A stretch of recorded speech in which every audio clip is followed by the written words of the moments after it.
Thank you. Well, bonjour, everyone. And happy Bastille Day. Very good. Exactly. And to and to commemorate France's national holiday, we are going to talk about the French way on the Camino de Santiago. Okay. Okay. So, like some of you here today, I first learned about the Camino from the film The Way with Emilio Estevez and Martin Sheen.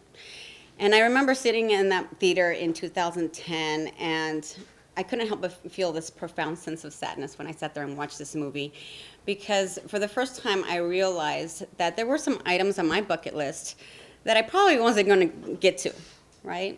And the thought about my dad finishing my bucket list for me made me a little sentimental. And so, of course, before the movie ends, I add the Camino to my bucket list. And so over the years, I would often ask my parents to travel with me, and I finally convinced my dad to go with me to Europe in 2017. And it was there that I introduced him to the Camino, and I told him all about this fabled 1,000-year-old pilgrimage where pilgrims today still walk 500 miles across northern Spain to arrive at the shrine of the Apostle St. James the Great in Galicia. And at the time, my dad really wasn't interested in 500-mile pilgrimages, and so it was a short conversation. And so we continued on with our trip. We had a wonderful time, and we came home. A few days later, I'm back at my parents' house, and we're sitting there watching some television, and my dad turns over to me, and he says, "You know, I want to go on Camino next summer." And it was one of those surreal moments, because one of the first things that came to my mind was the fact that my dad was 72 years old. And it was something that was on my bucket list, but it wasn't anything that I intended to do until I retired myself. And I certainly couldn't, tell my dad, hey, wait for me until I retire for us to go. And I didn't want to be the one that was finishing his bucket list, right? And so before that evening was over, we decided that we were going to go on Camino that following summer. The only problem was that, other than the movie, I really didn't know anything about the Camino. And so the next day I went to Romans, and I picked up a copy of John Brierley's book.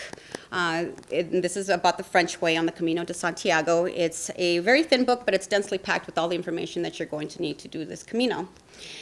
Because one of the first things that I really wanted to focus on was where we would stay on the Camino.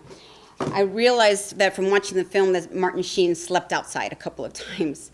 And I wanted to make sure that my dad had a nice, clean, safe place to sleep every night. And pretty early on, I decided that we were going to forego the hostels and the albergues that were traditional, and that we would stay at small pensions and hotels, because I wanted to make sure that we had everything that we needed in those places. And I was also a little concerned because we were starting a little late. From the film, I remembered that you needed at least a year to prepare for something like this, and we had 9 months.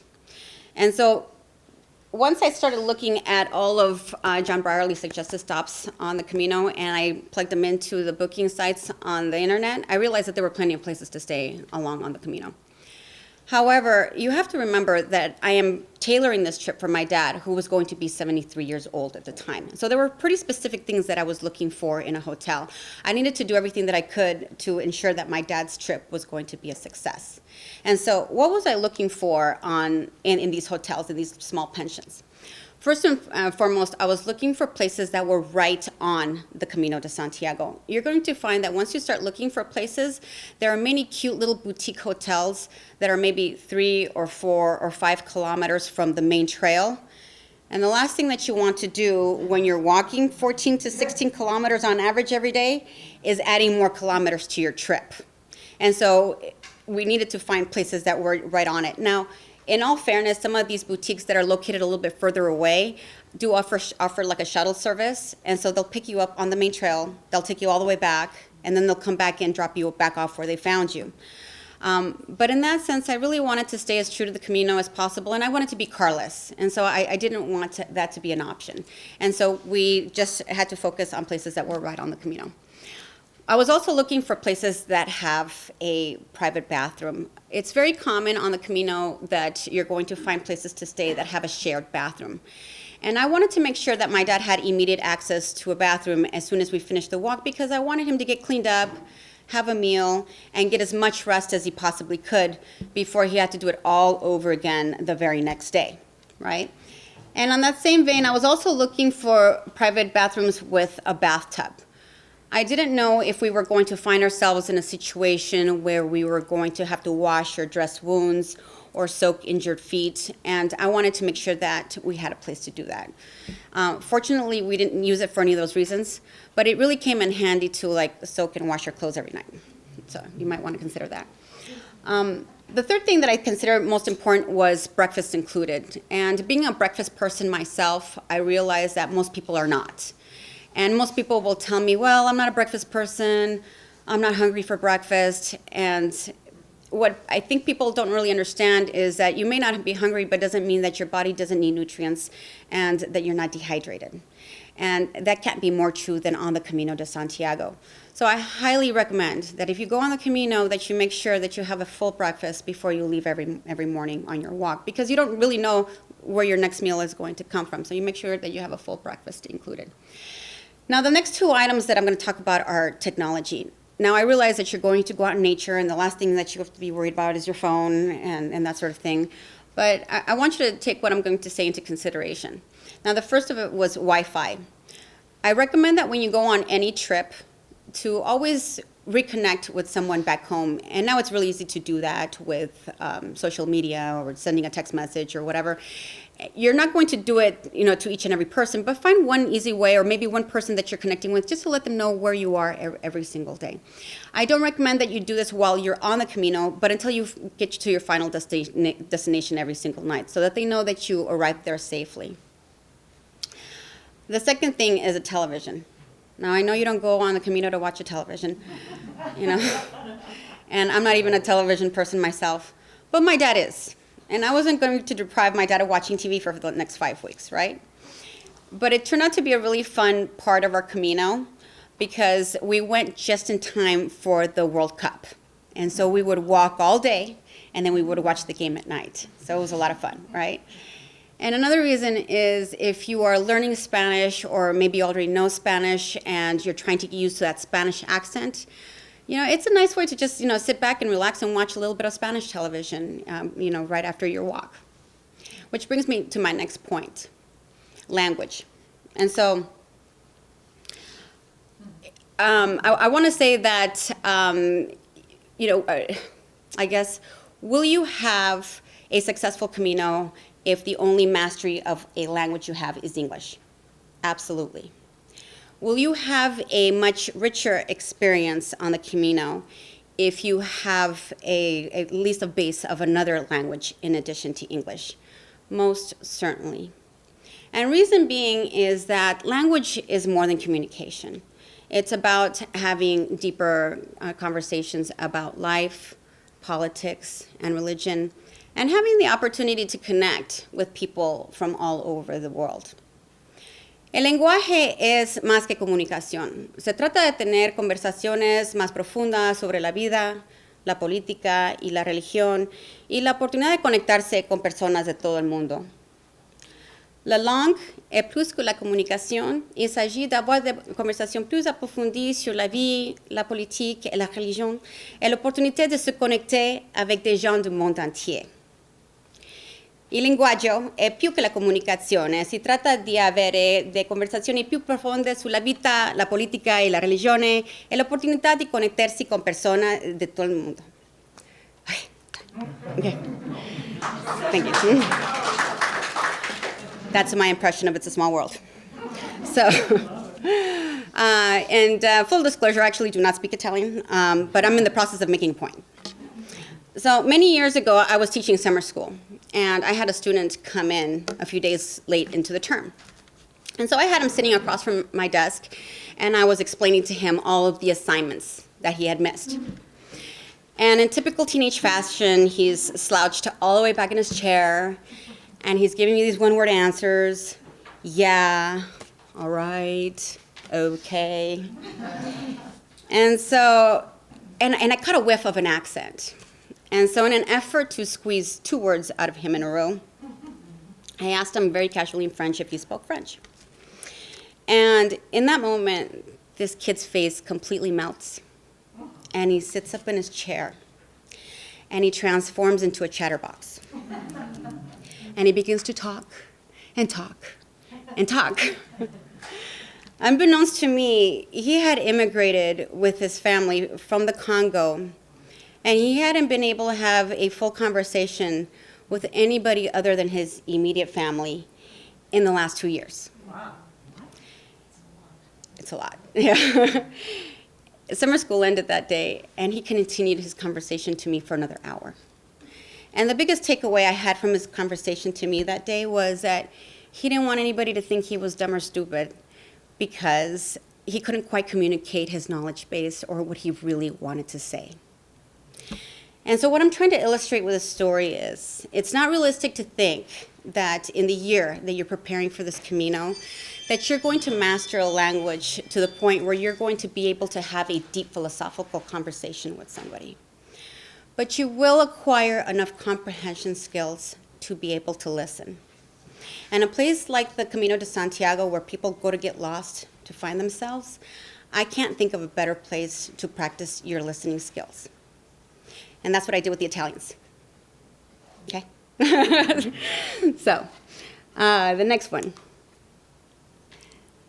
Healthcare on the Camino de Santiago. One moment. Now you're going to approach the Camino just as you would any other trip. You're going to go to all your medical appointments, all your dental appointments. You're going to make sure all your prescriptions are filled, and you're probably going to get some extra travelers or medevac insurance. Those are a given. But when you do something like the Camino, you really need to think a little bit more creatively.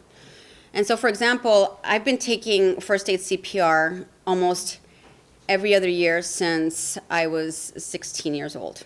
And 2018 was going to be no different, except that I took it 2 weeks before we left. And reason being was that I wanted to make sure that the information was fresh in my mind just in case I needed it, right? Now, luckily enough, I had no reason to use this, but it's not to say that there weren't a couple of major injuries in our cohort of pilgrims that summer. So it's really important to be prepared. Now, more importantly than being prepared is using preventative measures. And the first one is training. You really need to figure out a method to train appropriately for this. Now, the Camino will chew you up and spit you out indiscriminately. It doesn't care how old you are. And the one way to level out this playing field is if you train. And I really saw it between my dad and myself because we only had 9 months to train for this. And in those 9 months, I planned, I researched, I mapped, I went to look at equipment, I purchased equipment, I packed, I repacked, I unpacked, and I packed again. And I left very little time to actually do some training for myself.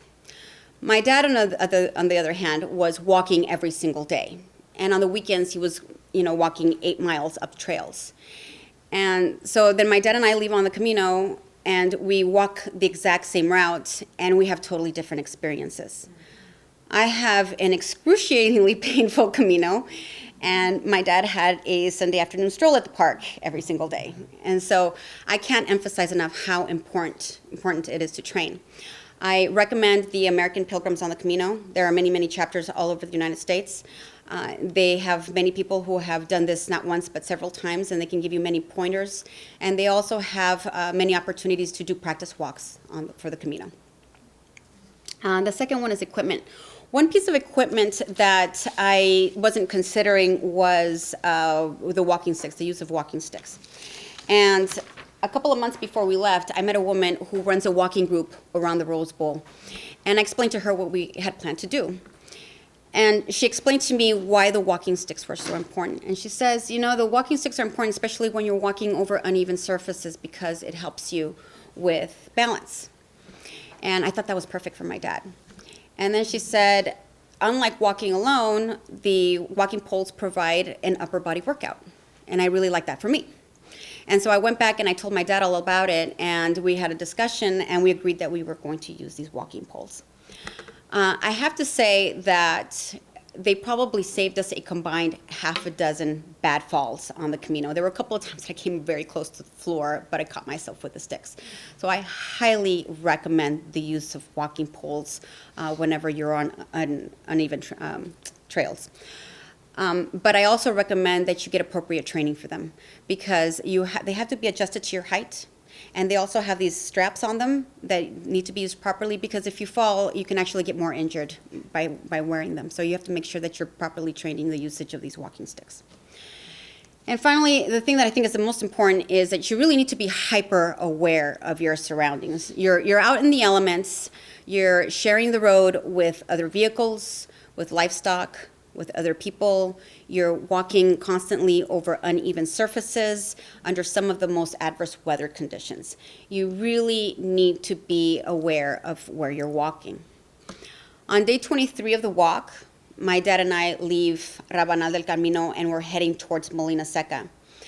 Molina Seca is one of the most picturesque, beautiful little towns on the Camino. It looks like a storybook kind of place. And the walk getting there was just as pretty. It was a perfect walking temperature day, and the breeze was blowing just right. And even the little cottages that we saw along the way were like something that Thomas Kincaid would have painted himself. You know, it was just perfect. Except that it was one of those days where the walk just didn't seem to end. And by then, I had learned to stop looking at the map, because every time I did, we still had 5 more miles to go. And the last thing you want to know when you're in excruciating pain is that you still have 5 more miles to go. So we just kept walking, and eventually we hit this forested area. And just as we're entering this forested area, the clouds begin to darken. But I didn't get too worried, because I thought, once we get through this little area, I'm sure the town is right on the other side, right? Well, we get to the other side, and there's no town. We're actually at the top of a slope. And when I look down, I still don't see a town. And I look at the trail, and it's composed of this slate-like material. And it's covered in a very thin layer of dry mud. And I thought, if that rain hits that mud, we're going to be slipping and sliding down the slope, right? I didn't say anything to my dad because I didn't want to get him worried. I just started walking faster. But it seemed that the faster that we walked, the darker the clouds became. And eventually my dad asks me why we're running down the hill, right? And so I give him my little scientific explanation, right? And he gives me the most perplexed look on his face, because obviously there haven't been any problems. We're not slipping now, right? And we went back and forth a couple of times. But ultimately, it was my, responsibility to get my dad off the mountain. And so I kept up my pace. And finally, we make it all the way down, and huffing and puffing. And just as our feet touch the main road, it starts to pour rain, and we make a beeline into the church for some shelter. The very next day, we run into our friend Carla. We're walking around the little town, and our friend Carla has really been this staple throughout our journey. She's been our spiritual guide. And although she walks a little bit slower than we do, she's walked the Camino about 75% of the time with us. And we've really enjoyed her company. And we were really happy to see each other, especially after what we had gone through the night before. And the first thing she asked me, she said, "Oh, did you get caught in the rain?" And I said, "No." I said, "Thank goodness we made it down just in time." And she says, "Oh, thank God, because I got caught in the rain. I got soaking wet. I slipped, and I took a terrible fall." And so you really need to be aware of your surroundings. And I know that may not have been, obvious for most people, but what I would like you to do when you're out there on the Camino is to derive everything that you can from all of your life experiences and make the best decisions possible when you're out there. Okay? Okay, travel essentials. There's 100... if not hundreds of lists of what to take with you on the Camino all over the internet. There's even one in the back of my book. And so pick one and tailor it to your needs. Everybody's needs are different.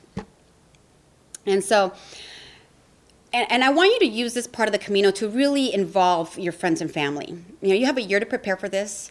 You have birthdays, anniversaries, holidays.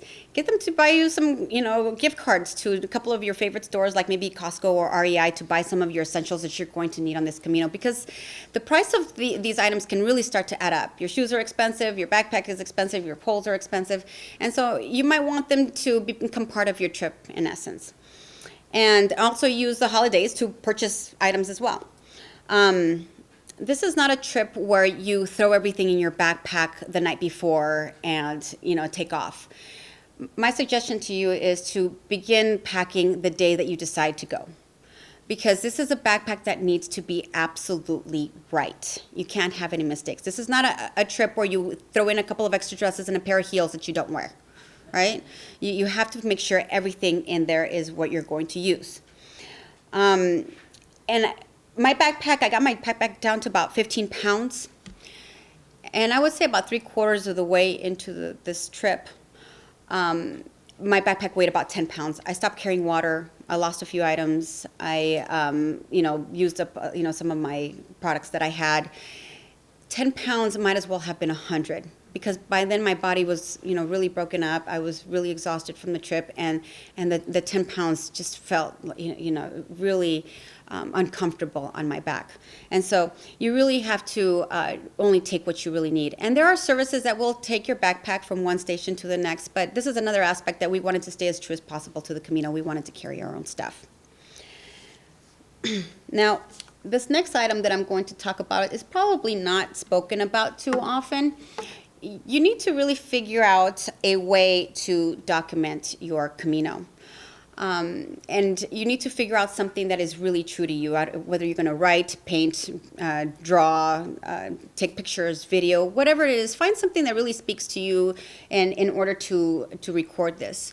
One of the underlying themes of the Camino was enjoying the journey. And my dad and I really enjoyed the journey. We laughed, we cried, we ate tons of ice cream, we made friends, we went to the fairs and all the parties. I mean, we really enjoyed this trip. But, you always have that little, nagging idea in the back of your head that, I wonder what it's like when we finally get to Santiago, right? As much as you just, want to enjoy the actual trip itself. And when you get to Santiago, you're thinking, well, am I going to have some sort of enlightenment or an epiphany, or the heaven's going to part and I'm going to get hit with rays of sunshine? And then you get there and nothing happens, right? No marching bands, no parade, no nothing, right? No celebration. And, you feel a little gypped. You just walk 500 miles and there's nothing. And that might not be the case for everybody, but the reason I suggest documenting your trip is because you might learn something about yourself from, looking at your notes or whatever it is that you did after the fact. And that's kind of what happened to me. It wasn't until a few months later that I went back and looked at what I had written on the Camino, and I realized what my potential was, because I had written these things when we were walking. So I had a little notebook in one pocket, I had a little pen in another, and I was scribbling all my little notes, and then I would go back to the hotel and type everything up and send it off into cyberspace. And I thought, wow, I actually did something on the Camino, and I really realized that, I guess the power of human potential is what I'm trying to say. And so I don't want you to go into this thinking, well, I'm going to make a film, or I'm going to, write a book, or whatever it is. Pick something that really speaks to you on how you're going to document your trip, and let the journey be your guide. Okay? And so I'm going to read one poem to you, and then I'll open up for questions, okay? So, Sonnet 35, On the Way to Puerto Marin, July 3rd, 2018. Busloads of fresh new pilgrims pass us by, racing as we once had to the finish. None say Buen Camino or even hi, but their vast numbers quickly diminish. Moving steadily beyond the gridlock, we are able to continue our stride and run into cows of a select stock that carry their sculptural horns with pride. We arrive at a pristine lakefront town with staggered white buildings and hilltop church, and a long bridge in shades of gray and brown, where the sleepy town and lake of calm lakeshore merge. We watched the sunset over the water, the pilgrim dad with his pilgrim daughter. Okay. All right, and so with that, I'll open it up to any questions you might have. Will you do that again? I've often asked myself the same question. Very sincere question.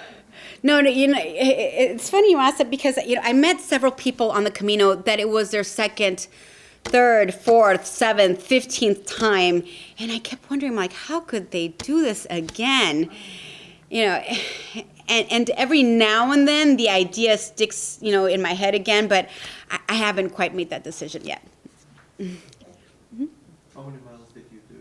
500 miles. Mm-hmm. So logistically, my math is usually okay, or my arithmetic is okay. That's about, what, 15, 20 a day? Yes, uh-huh. And what we did was I tried, because if you look at the beginning of John Brierley's book, he has all of the stages on here. And so what I tried to do is find places to stay at each of the designated stages. Now, in cases where I wasn't able to do that, I reserved places maybe one little town before or one little town after. And so on the days that happened, we either walked a little bit shorter, maybe 12 miles, and the days that we had to walk a little bit more, it was more like 20. So ideally, it would have been better if we could have gotten one at every single stop. So do you mind spelling Brierley's? Oh, name? sure, of course. I know it's a funny last name. B as in boy, Riel as in Larry, EY. And there are several books that he has, so make sure you pick up the book of the Camino that you want to do. Like I said, the French way is the most traditional route. And it's very well marked. When you're walking along the Camino, there's these little yellow arrows, and it's very difficult to get lost. Although we did, but, So for your multiple reservations, did you use like VRBO? Did you use a reference list? How did you? I used, and I'll let you know which one I used, but remember, this was 2018, before the pandemic, and so I'm recommending it lightly, just in case, because I haven't checked it again. I used Booking.com, and between that one and others that I looked at, the reason I picked Booking.com was because it had a lot of the smaller hotels. Yeah. And you could get what you wanted. Exactly, and I was able to get all of the hotels on the same one. Mm-hmm. Could you comment on walking it by yourself? Oh, versus sure. with another person. I've thought about doing it with my husband or a friend, but you're with that person all day, every day. Everything. I'm not sure how many. He's also not. He's not religious. Yeah. Very experienced traveler. Yeah. So I don't know. I would like to do it alone, but I wonder if that's. I think most people do it alone. Oh, really? Most people do it alone, and I was happy to do it with my dad. Obviously, a father-daughter trip, and a lot of parents do it with their kids. But the problem with walking with somebody else, the biggest problem I see is that you're not walking at the same pace, and so unless you train together, which is probably highly unlikely, unless you train together and get used to each other's stride, then that might be a possibility. But I would definitely recommend doing it by yourself. Yeah, definitely. Mm-hmm. I don't mean to hog the questions. Okay. When I was in Paris a couple of years back, Mm-hmm. I love scallops. I love to eat them, right? Mm-hmm. And I stayed in a place that had the scallop shell marking over the door. It was an ancient, pretty old place. Mm-hmm. And apparently, I just wondered if you heard any, you could add to my trivia on this point. The pilgrims from France wore these little leather scallop-shaped alms pouches. Mm-hmm. Anything of that in your discovery or your? Well, the scallop shell is the symbol of the Camino, and I didn't bring it with me, but it does look exactly like this one. This is not my backpack, but they just coincidentally got the exact same scallop shell. And so St. James the Great was found, I guess, beheaded off the shores of Galicia, and covered in scallop shells. And so that's the reason why the pilgrims wear a scallop shell. And it's also to let people know that you're a pilgrim. I mean, it's obviously common knowledge. You're not just taking an afternoon walk on the Camino, but it is one of the symbols of the Camino that people carry to let people know that you're a pilgrim, that you're an official pilgrim. Is Yeah. this kind of a French thing or not? It's not really a French, like they Um, use stairway, but it's just general. I think it's just general for the Camino, yeah. And the French way does begin in France. You begin in Saint-Jean-Pied-de-Port, France, which is at the base of the Pyrenees Mountains. It's Basque country. You mentioned the physical challenges of the walk. Could you, if you feel comfortable, talk about some of the psychological or mental challenges that you experienced? Yes, definitely. I think once we hit Leon, I was pretty spent. And this is one of the reasons you really have to think about how you're going to document your Camino, because I've always had this theory that physical labor is difficult, but mental labor can be a little bit more exhausting at times. And I was doing both at the exact same time. And by the time I got to Leon, I was pretty done. And I didn't want to write anymore. I just wanted to enjoy the rest of my trip and keep walking. But coincidentally, I had a friend write to me via an email, and they say to me, "Oh, Susana, we're having so much fun, and we're enjoying the trip with you. We can't wait to, read the next poem." And so there went that idea. But I will tell you some trivia about the book that I have not told anybody. There are 39 poems in here, and there should have been 40. I was so tired. I just couldn't do it. And so there is a missing poem in here. And I could have, I guess, nobody would have known. I could have written another one, but I didn't. But that's the day, I was hoping that somebody would discover it, but nobody's discovered it so far, because you would have to actually look at all the dates. But that was the one day that it was just way too much for me. It's just not in here. Yeah. So it's symbolic, right? Yeah. Your entire trip was how many weeks? It was 5 weeks. 32 days of walking. The recommended is 33, but we condensed the last 2 so that we could take the bus to Finisterre. Mm-hmm. Oh, What was the greatest thing you learned from the trip? I think the biggest thing was learning about my potential. You kind of always you have a lot of self-doubt in yourself all the time. And I would have never been up here talking to anybody before the Camino. And I've done several presentations since then. I would have never thought about writing a book. And actually, the book wasn't even my idea. What happened was, during COVID, one of my friends said, "Hey, you should print out your poems for your friends and family for the holidays." And I wasn't sure if I was going to have a job because of COVID. And I thought, well, that'll be a cheap way to give everybody presents. And and one thing led to another. I added a table of contents, an index, and the introduction and conclusion, and made it look like a book. And then a couple of my friends said, you should really send that off to a publisher. And I'm like, well, I'm not J.K. Rowling. I can't take rejection like that, So, but I thought, I'll just appease them. I'll send it to 5 publishers, and if they all say, fine, whatever, call it a day. Well, I sent it off to the first publisher, and they took it. And so, so that was that. And so, yeah. Oh, I had the question. Sorry.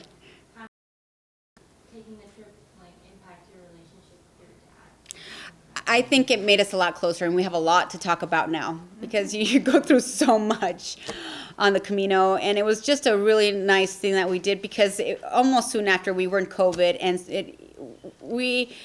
it almost seemed like we were outside all the time during COVID, because we were constantly talking about the Camino, and I was constantly fixing this thing, and so we were outside even though we were inside that entire time during COVID. So it really brought us together and gave us more to talk about, definitely. Mm-hmm. How do you maintain living the relationships you had on the trail, and what is the bathroom situation on the trail? Oh, 2 very good questions. Okay, a hobby is a bad word to use on this, but I have made it kind of my life's mission to make friends all over the world. When I was a kid, I did a lot of pen paling. And so over the years, I've accumulated friends, and I have a Christmas list. And so I send Christmas cards to all my friends, around the world. It's gone up to 130 at this point. And so I thought, wow, I'm going on the Camino. I'm going to really add to this list, right? And it didn't grow as much as I thought it would. And I think part of the reason is because people go on the Camino to be alone. They go to learn about themselves, to be a little bit more introspective. And they're not there to make friends and to be social, right? I mean, you are social during your lunches and your dinners and that sort of thing, right? But for the most part, you're there to work on yourself. And so, and I think it's such a private moment that I think people don't want to share that with anyone. And some people even go on the Camino and don't really tell people about it, you know? And so I think that maybe they go on the Camino to leave their burdens behind, and that's one of the things that you do on the Camino, and then go home and call it a day. And so we were able to stay in contact with about half a dozen people, not as many as I would have liked. But I spent all day giving my information to people, like the entire day. I think at least there must be a couple of hundred pilgrims out there with my name, address, telephone number, email. But yeah, I think it's something that you do by yourself, and you know. But the bathrooms.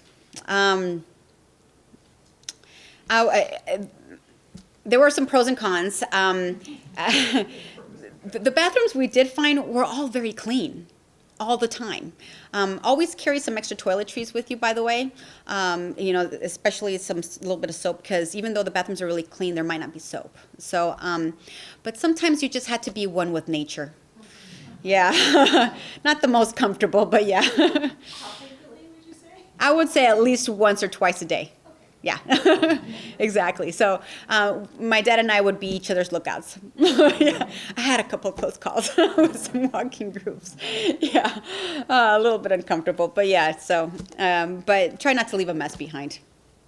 Mm-hmm.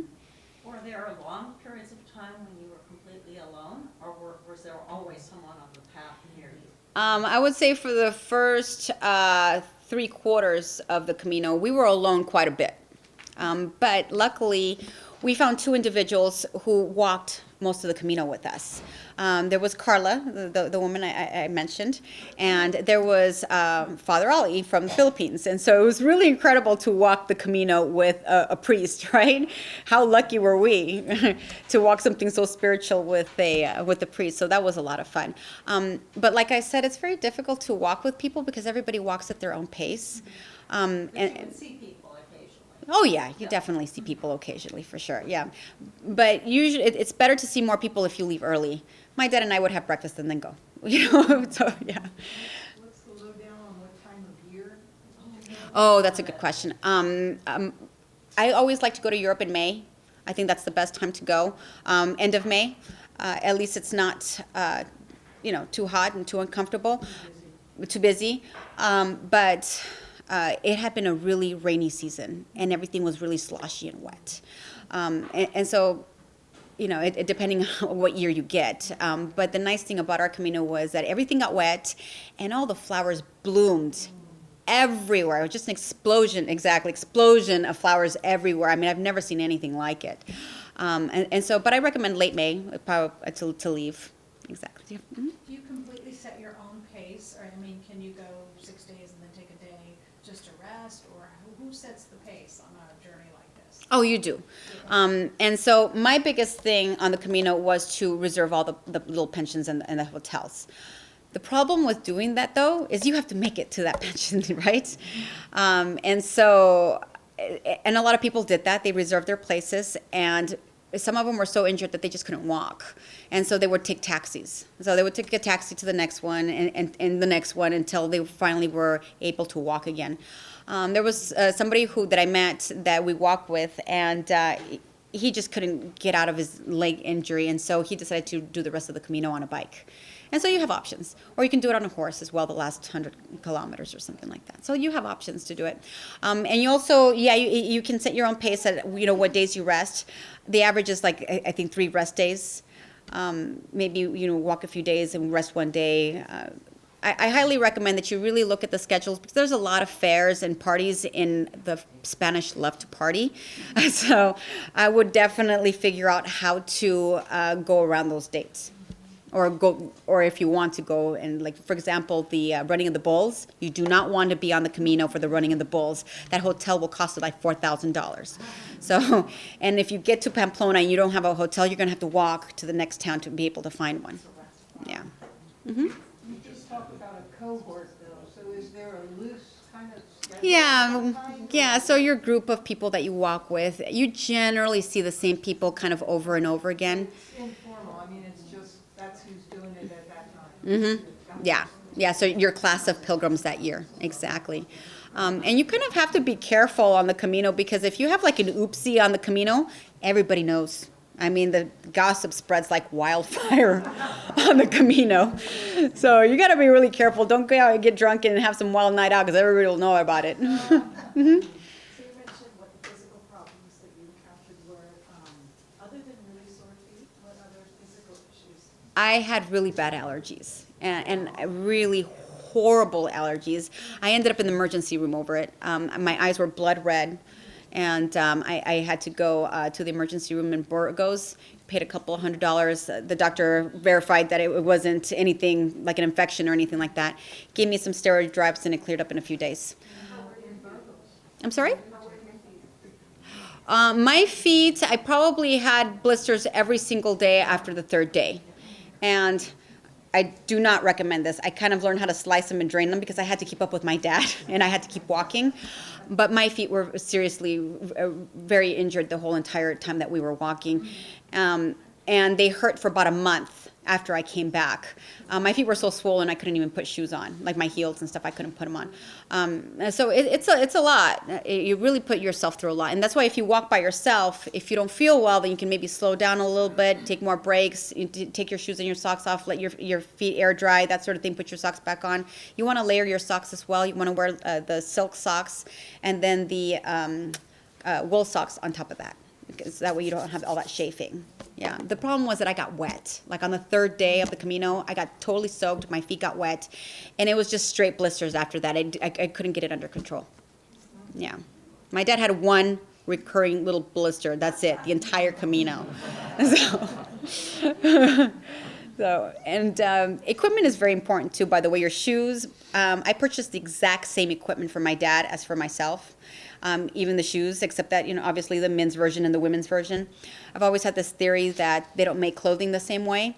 And my shoes actually wore out, and my dad's did not. And so you have to be really well informed on the type of shoes that you're going to take with you on the Camino. Did you figure out, was the allergy a specific local thing? Oh, the pollen levels were just through the roof. You could see the pollen flying all over the place. It was just ridiculous. It looked like snow. I mean, it was everywhere. And the explosion of flowers just was absolutely incredible. I've never seen anything like it. And I don't even know if that's a normal thing, because usually when you see pictures of the Camino, it's all dry, right? And there were just flowers everywhere. So Were there any other highlights in the trail, like you just mentioned Burgos, and I'm aware, I think that's a big site for pizza, Avila, or other. oh, you're going to go through 4 major cities, Burgos, Logroño, León, and is it Santiago? There's 4 major cities. The 4 major cities that you're going to go through on the Camino. Mm-hmm. Did you have another? Where did you start and finish? And then is most of the terrain flat, or is most of it more like an intense or medium hike? Mm-hmm. We started in Saint-Jean-Pied-de-Port, and on the first day you have to climb over the Pyrenees Mountains. It's about a 5,000-foot hike. Wow. Yeah. And so you have a couple of choices. I think you can go around it. You can go up halfway, stay there the night, and then come down and do the rest, the next day.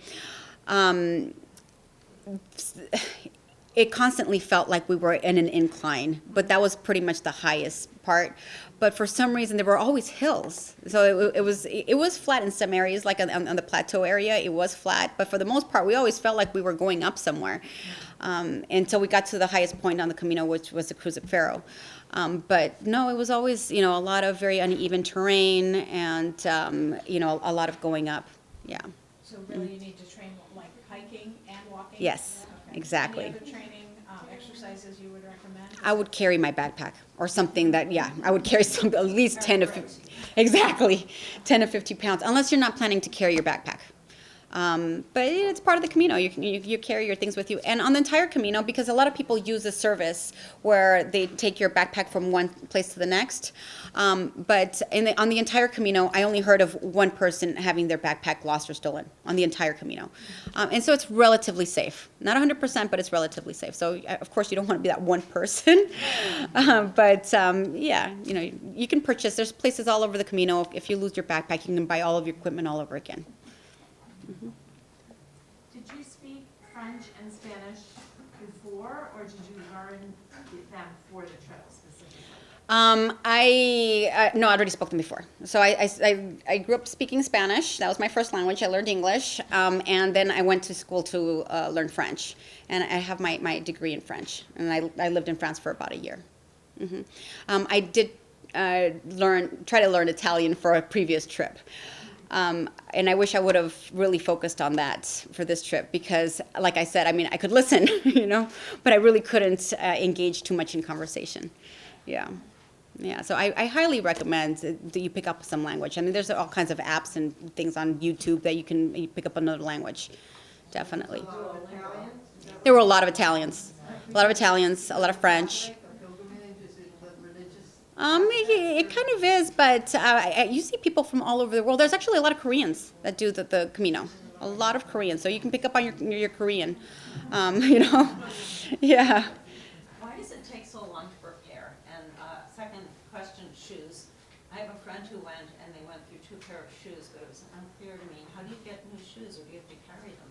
Okay, so you definitely need a year to prepare for this.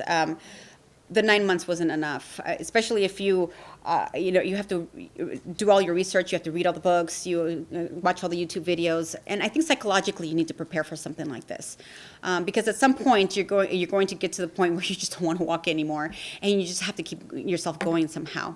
So you need to prepare yourself psychologically, physically, and you really need to prepare your equipment, especially your shoes. And it's recommended that you break in your shoes before you go on the Camino, and that's why it's not recommended to purchase shoes on the Camino because you'll really mess up your feet.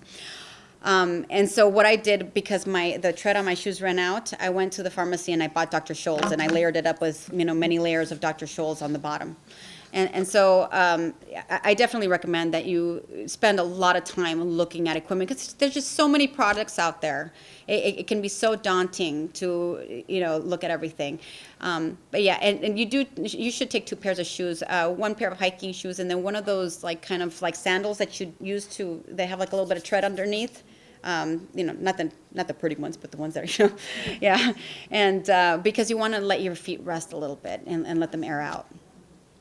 Yeah. So I think we're done.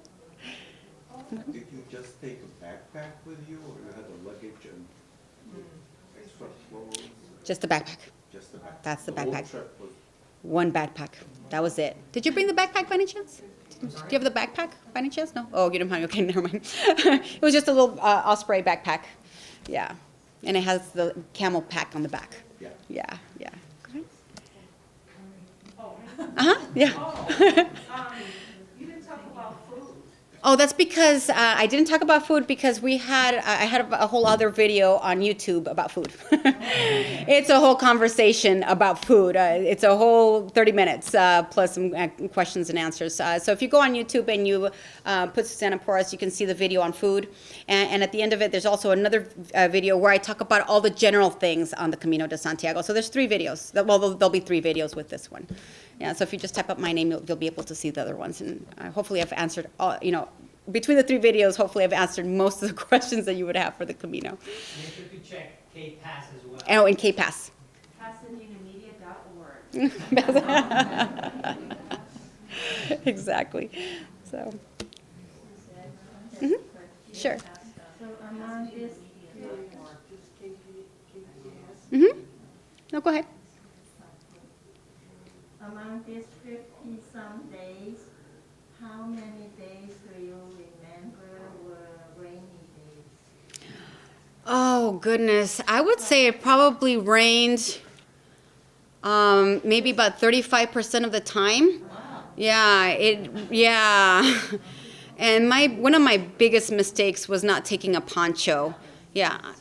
I'm from California. I mean, I own umbrellas, but I just don't even use them. You know what I mean? I didn't think that water could do so much damage. And so I would take a very good poncho with you, maybe something that covers yourself and also your backpack, and to try to keep yourself as dry as possible. Mm-hmm. Because I know a person, he took the trip, the walk, but he gave up on the 7th day because he said, the minute he got off the plane, it rained. Yeah.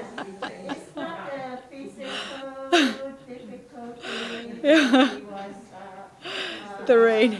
it's just, it's like soaking wet. Oh, yeah, it's all the time. For 7 days. Yeah. And he said It's the true. 7th day, he should have brought a poncho. Yes.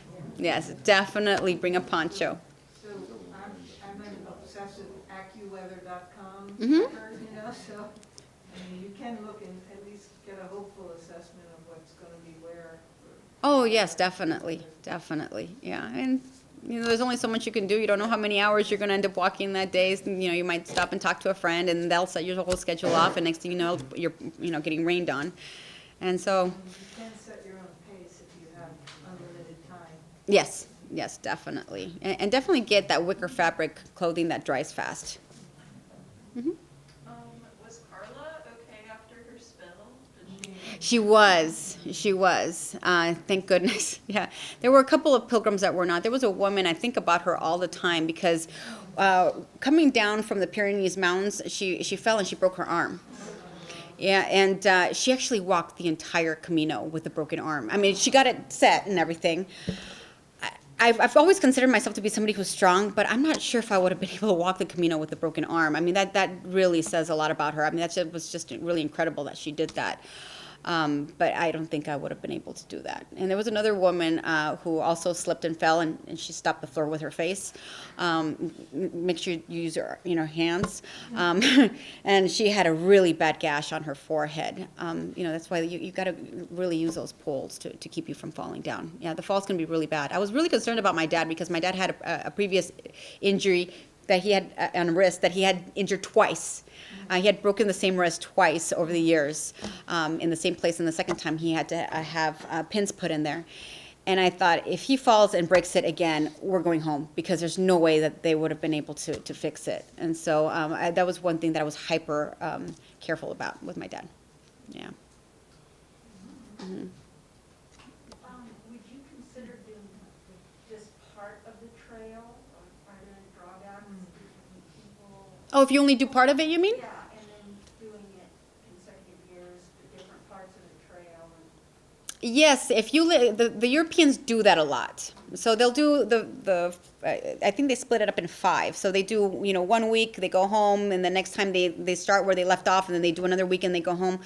But you also have to remember your carbon footprint. And, we live here in the United States, so for us to go back and forth that many times to do the Camino, I don't think it's very good for the environment. So the Americans, I think, really just need to go get it done and then come back. Yeah. Yeah. So, yeah. It's a shorter Camino. There are shorter Caminos. Oh, yes, there's several. Yeah, so there's 7. There's 7 Caminos that you can choose from. Mm-hmm. Talk to me about age groups on the Camino. What were you seeing? I think that the typical person on the Camino was probably my age and older. Yeah, and I was 40, my dad was 73. My dad was not the oldest person on the Camino, by the way. We found people that were 80 years old, 85 years old, people who were blind on the Camino or nearly blind. Really, your age is not a handicap for this Camino. You can really offset that by the training that you do. Yeah. And I can tell you plenty of 20-year-olds look like they were in a lot of pain because they did not train for it. They thought, oh, yeah, I'm going to go on the Camino. And they were bandaged up to their ears, So you don't underestimate the Camino. But I think the adults were definitely much more responsible about doing the training for the Camino. Absolutely. Mm-hmm. How did your dad document the trip, and do you guys plan to do something else together after this? Oh, my dad took tons of pictures. I think he took like 1,000 pictures of the Camino. And we were able to put everything like on a little flash drive, and during COVID, he watched his pictures over and over again. So he really enjoyed that, yeah. the question was, Do you plan to do something else together again? you know, my mom is a little frail, so he's right now taking care of her. But I hope that we have a chance to go out again because he really enjoys being out and about. He's somebody that really enjoys the great outdoors. You know, he really gets a kick out of it. He's an excellent travel buddy. He doesn't complain about anything.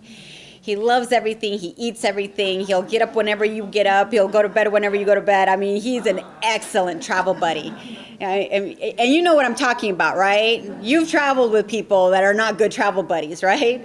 And so my dad is you know, a gem when it comes to traveling with. So, yeah, I would definitely travel with him again. I hope I get that opportunity again. But that year in 2017, because I've been begging my dad for many, many years to go with me, right?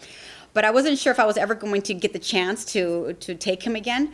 I packed everything I could in those 3 weeks, and my dad saw everything from Stonehenge to the Mona Lisa. I mean, we covered it all. We went to like 6 different countries. He even saw the Pope. I covered it all. So, you know, so Get something from him in this travel thing, right? yeah, exactly.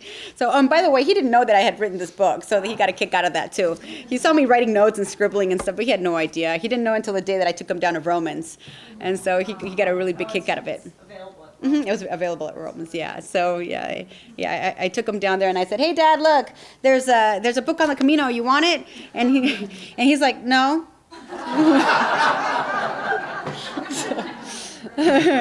Yeah. So I'm like, "No, look, Dad, look."